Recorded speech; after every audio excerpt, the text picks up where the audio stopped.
So after Batman v Superman Dawn of Justice did not do what everyone had hoped, everyone then turned to Suicide Squad. And just from the name, I knew for a fact that I would not be monetized in this video. So basically, I should not even make this video to some people's minds if I'm trying to make money off of this. Okay, not really. I'm just doing this for fun, though. The money part is good, but YouTube's not even giving me anyone an opportunity to try and make this a job. So, yeah, might as well just do this for fun. So, yeah, I was hearing about a lot of people were hoping that this would be the one that defines the DCEU, the DC Extended Universe, as it's called, not the Cinematic Universe, which is confusing. And every time I think of EU, I think of Expanded Universe. And when I think of Expanded Universe, I think of Star Wars. Which means it goes right back to Disney. Clever bastards. So, I had heard that this movie was getting reshoots. This movie got confusing cast roles. Like, the most confusing one was Will Smith as Deadshot. I was like, wait. Will Smith's supposed to play a, quote, bad guy, even though he's kind of the hero in this in the forced world, but, like, how do you do that? I don't get it. Like, he's too nice of a guy to really be portrayed as as a bad guy. And even in the movie, it's like he's trying to be a good person, but at the same time, he can't help but be in the supervillain state by trying to do right for his daughter. So, yeah. In fact, when I look at this movie, I think of, well, these characters should have been given individual movies. That's kind of what I was thinking. Deadshot, Harley Quinn, Joker, that's just it. And then we see how they went through their lives, and then they get arrested. And this movie also killed a theory that was going on for a while, where it was speculated that the Joker was Robin transformed into the Joker, which would have explained why Batman is killing people. So now we have to go with, oh, the Joker killed Robin. So, yeah, I don't, yeah, I'm still iffy on that. Like, if they explained it in the movie, I would have been more forgiving in it. And Amanda Waller, okay, yeah, she's just, let's see, what's the word I'm looking for? A stone cold bitch. Yeah. And, yeah, this movie, okay, this was trying to be Guardians of the Galaxy, but on Earth. That's the best way to describe this film for me. This was trying to be Guardians of the Galaxy. Like, they have all the tension and whatnot, but here was the thing. This movie didn't have the proper script to do it. Like, when El Diablo kept saying, like, I've already lost one family, I can't lose another during the climax, I was like, no. He hasn't even established a connection with any of them. Like, yeah. If anything, I was like, okay, dude, okay, you refrain from non-violence. Okay. And then all of a sudden it takes, like, some guy mocking you or something like that, to Will Smith at least, to insult and degrade you or touch you and you get triggered. Yeah. And then the Joker was cast in this movie. I did not know why, but when I realized that Harley Quinn was in the movie, I was like, yeah, Joker's getting involved. And it was being portrayed by Jared Leto. I didn't know who Jared Leto was until this movie. So, you could say that was something for him. So, here was my problem with Jared Leto. It wasn't the method acting where he mailed dead stuff. Yeah, take a look at that. No, it wasn't the method acting he was doing. It was like, okay, I could buy into a different type of Joker because all the Jokers throughout cinematic and TV have been different. Cesar Romero, his was wacky and over top. Joker from Tim Burton's movie was a mafia gangster. Joker from Mark Hamill's Joker was, well, the Joker from the comics, and Heath Ledger's Joker was realistic Joker, and much more psychotic. And if you notice something off, they keep upping one another. That was like a cycle. Like every time there's a Joker, they have to be upped by another performance. But here was the problem. I'm not 100% certain, this is just me speculating, but Jared Leto was probably trying to be forced by Warner Brothers to be Heath Ledger. That's not ever going to work. You can't duplicate something that worked so well once and killed him for it to work again. I don't see that working. And honestly, I kept thinking to myself, yeah, this movie's not going to work out so well for several reasons. Like the reshoots, Jared Leto portraying the Joker, trying to play Heath Ledger, which is never going to work out. Because, like Shawn Michaels said it best on WWE back in 2015, where, so if someone is the second coming, doesn't that make the original better? Yeah. And especially movie reboots. Specifically Ghostbusters. And to an extent, The Force Awakens being a soft reboot. But moving on. And here's the thing about the script. When I had learned this, I was like, "Yep, this movie's screwed." Like I didn't come in. Like the trailer was great, but like I don't see it working out after what I've learned. The movie script, the blueprints of the movie. 6 weeks. This was written within 6 weeks.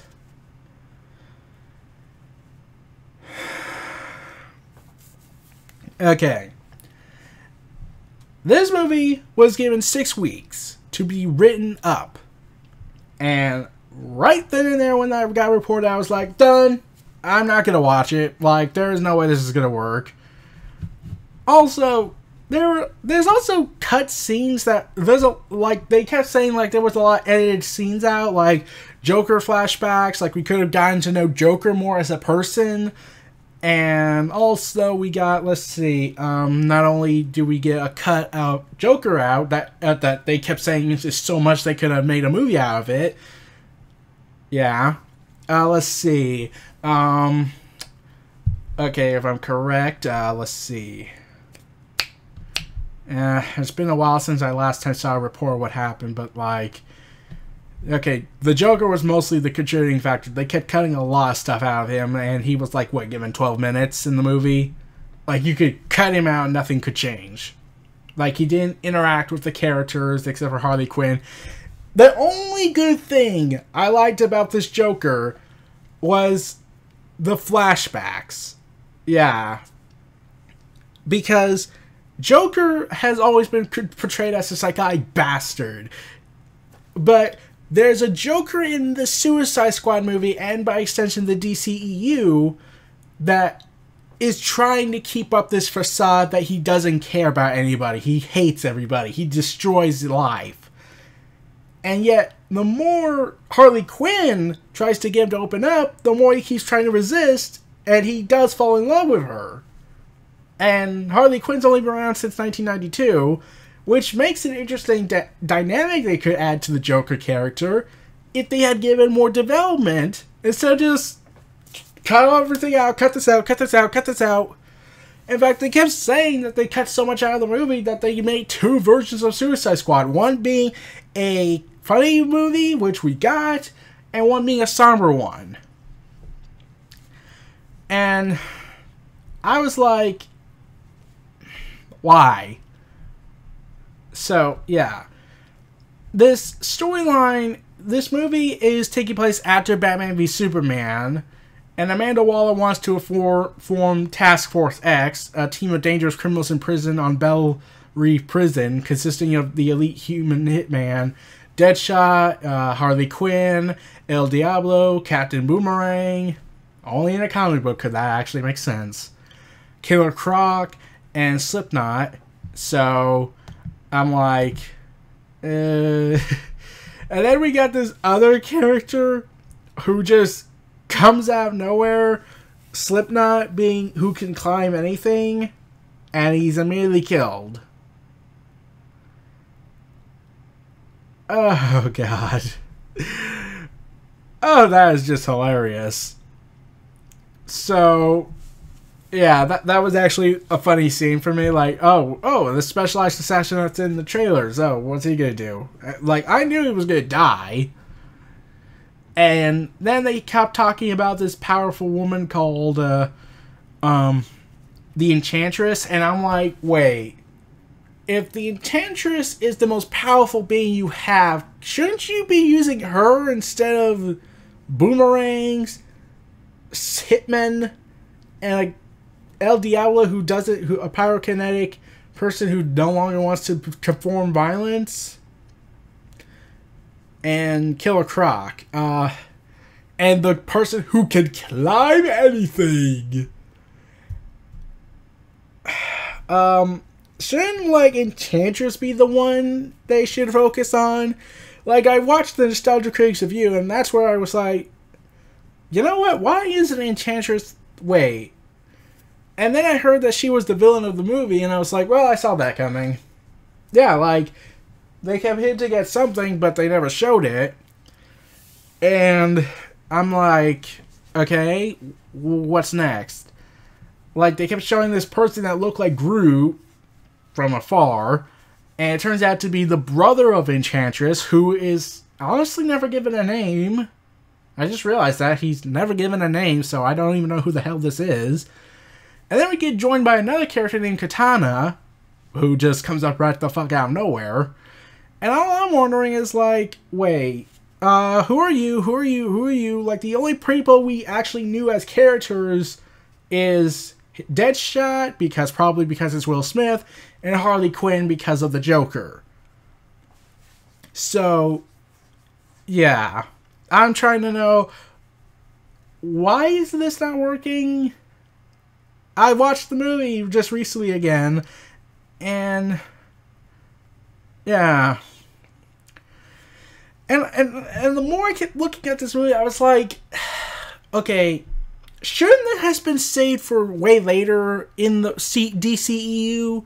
Like, say, Phase 3 or Phase 2, if they were going with phases? Like, I kept thinking that because, okay, at the end of the movie, they hint at the Justice League forming, kind of obvious, but it seems like Bruce Wayne doesn't want the Suicide Squad around, so he's threatening Waller at the end to say, either disband the project or my friends and I will deal with it. So are they hinting at this gonna happen? The Suicide Squad's gonna take on the Justice League? Well, I would be interested in that fight if we knew the characters, and we barely got to know any of them. So, yeah. And El Diablo explained why he killed his family. Okay, that's tragic, but at the same time, why do the villains care? They've killed people. Like, Deadshot explains he doesn't kill women and children. But, yeah. I'm confused by that. And like I said, Slipknot, like, yeah, he was practically pointless. But like I said, you could have made a movie for the top 3 characters, Deadshot, the Joker, and Harley Quinn, and then bring all these other characters in. In fact, Enchantress... In fact, when I was thinking about it, I was like, okay, she's doing a world-ending event a little too early, but okay. Where the hell is the Justice League? Or at least Batman and Wonder Woman, they're together, teaming up.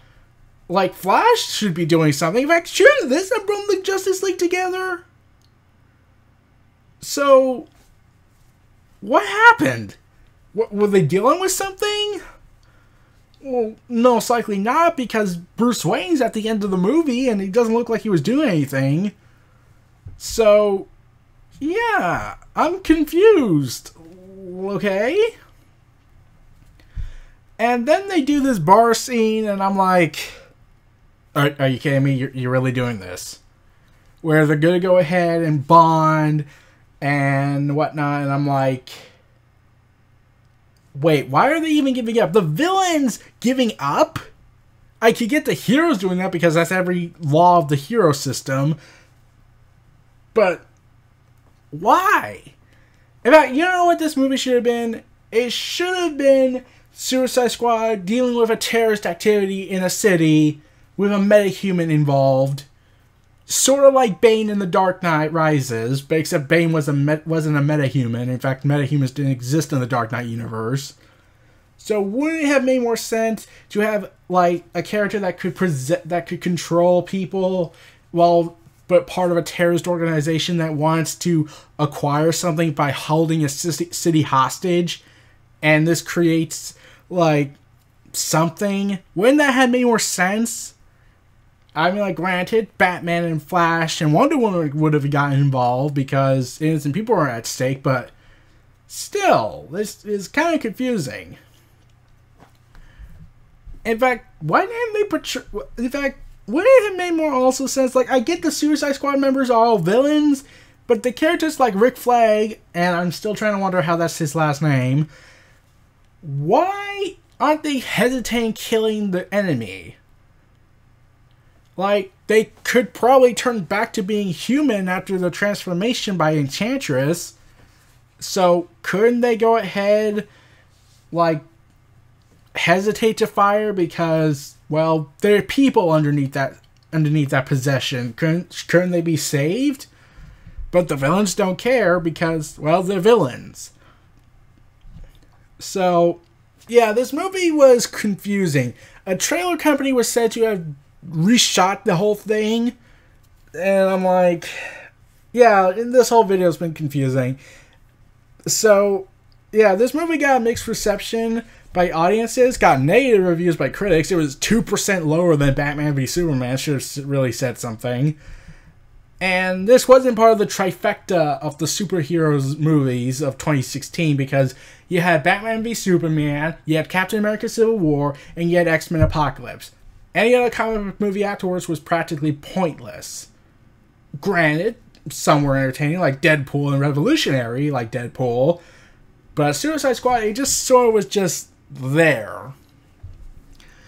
That was the vibe I got, at least. It was just, oh, there's another comic book movie coming out. It's part of the DCEU. Okay. So, yeah. This movie should have been given more time to be written and the logic to make more sense. To me, this movie's just passable. Not great or good, it's just passable with a lot of problems. Especially one character who was probably dead by now, where Harley Quinn gets a call from the Joker, and she says, "You're so screwed." And the guy is wondering, what do you mean?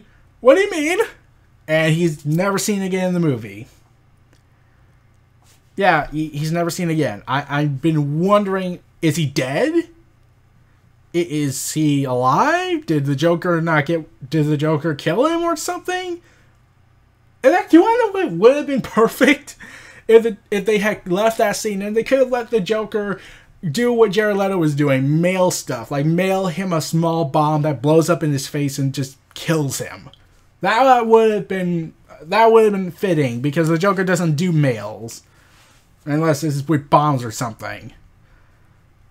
And there was one thing in the movie that I kept like, oh, considering what the time I'm watching this in, NK probably will find this offensive. Specifically since they're at least mentioning a real world problem that's currently going on here in 2017.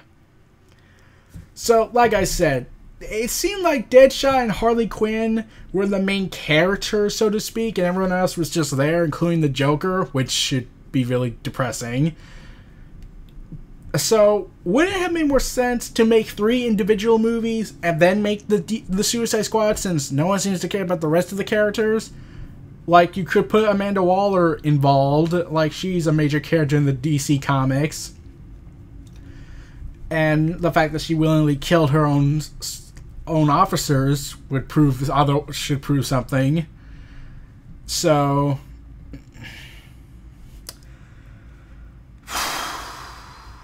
yeah. So I'm going ahead and just saying this movie's passable. You don't have to watch it to understand what's going on, but if they're going to make a sequel. In fact, they're making a Harley Quinn movie and a Joker movie, so I'm like, okay. And there's another Joker movie in the works, an origin story for the Joker, which is the cardinal sin of everything, of comics, but not part of the DCEU. Like, even Jared Leto's confused. Like, wait, so this is not part of the universe, but this is? So, wait, we're doing a movie, so we're doing 2 Joker movies? Yeah. So, Enchantress should have been a villain for, like, the Justice League and Suicide Squad to, like, forcibly team up to stop this big threat. But no. And the world-ending thing, like, they've done it already twice. Like, I get Man of Steel needed to start off with a bang, but... And Batman v Superman was... Like I kept thinking, like... Okay, here's what I was thinking. Man of Steel... The Batman, Wonder Woman, then do Dawn of Justice, then do the other Justice League members, then do Justice League, then Green Lantern Corps, and then finally Suicide Squad. And then afterwards, I don't know what else would happen. So, yeah, I thought that's what they should have done. In fact, I've been considering making a thoughts video about my thoughts on the whole cinematic universe thing that's been going on. So... we'll see in the future, or a podcast with somebody. So, those were my thoughts on Suicide Squad, DCEU 2016. This was Neo Reality Entertainment. Feel free to like, comment, subscribe, and donate to tune for more.